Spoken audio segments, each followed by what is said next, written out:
sahabat Indohiri ya, dimanapun berada. Alhamdulillah kita sudah masuk ke episode 109. Dan kali ini kita akan membahas tentang Ka'bah. Nah, biasanya kalau berkaitan dengan Ka'bah, maka kita akan berbicara tentang Baitullah dan yang menjadi pusat tempat suci untuk umat Islam ya, Masya Allah, di seluruh dunia. Jadi semua orang tertuju pada Ka'bah, dan Ka'bah ini menjadi kiblatnya seluruh umat Muslim yang ada di dunia, termasuk kita juga yang ada di Indonesia. Nah, jadi bagaimana tentang sejarahnya ini? Nabi Ibrahim alaihissalam membangun kembali Ka'bah yang telah rata dengan tanah, dan letak Ka'bah yang dibangun Nabi Ibrahim itu tepat di lokasi Ka'bah yang dibangun oleh Nabi Adam alaihissalam.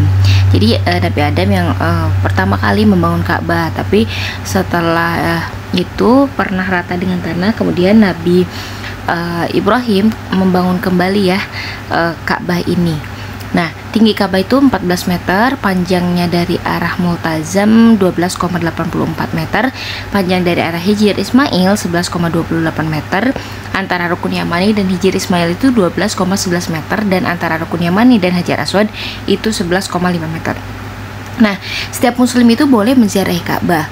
Orang yang menetap di sekitar Ka'bah itu disebut jiwarullah, tetangga Allah. Sedangkan orang yang hanya berkunjung atau jemaah haji yang datang itu disebut dengan duyufullah atau duyufur rahman, tamu Allah. Nah, Ka'bah merupakan tempat pertobatan di bumi yang diperuntukkan bagi seluruh umat manusia, sehingga Ka'bah tidak boleh dimiliki oleh siapapun dan oleh negara manapun, dan Ka'bah tidak boleh diperjualbelikan. Nah, kaum muslimin itu memiliki hak yang sama terhadap Ka'bah, baik mereka yang tinggal di sekitar Ka'bah maupun pendatang atau orang yang hanya sekedar lewat saja.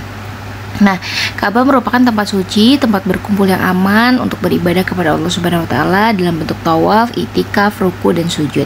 Kemudian Ka'bah tidak boleh dikotori dengan kemusyrikan, dan di sekitar Ka'bah juga tidak boleh terjadi tindak kejahatan. Jadi siapapun yang berada di sekitar Ka'bah dilarang memiliki niat jahat, apalagi melakukan tindak kejahatan yang nyata. Nah, larangan ini sebetulnya dimaksudkan agar di sekitar Ka'bah tercipta kedamaian, ketentraman, kenyamanan, kebebasan manusia untuk melaksanakan kegiatan ibadah. Nah, memandang Ka'bah termasuk ibadah ya.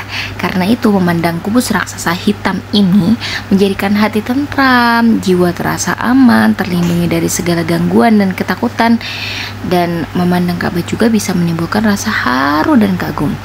Namun demikian, tidak boleh membentuk pola pikir yang menjurus pada kemusyrikan, misalnya jadi lebih mengagungkan Ka'bah ketimbang Allah.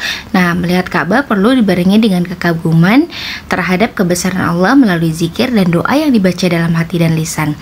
Dengan demikian, lihat Ka'bah bukan tertuju pada bangunannya, tapi kepada Allah Subhanahu wa taala. Dengan apa? Dengan meyakini bahwa objek sesembahan bukan Ka'bah itu sendiri, melainkan Allah Subhanahu wa taala, Sang Maha Pemilik Ka'bah itu sendiri. Nah, bagaimana teman-teman? Apakah tertarik untuk sangat tertarik untuk mengunjungi Ka'bah?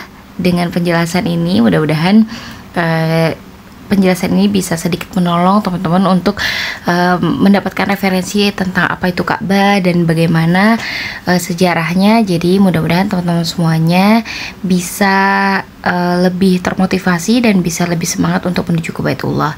Oke, thank you for watching my video. Jangan lupa like, share, dan subscribe. Wassalamualaikum warahmatullahi wabarakatuh.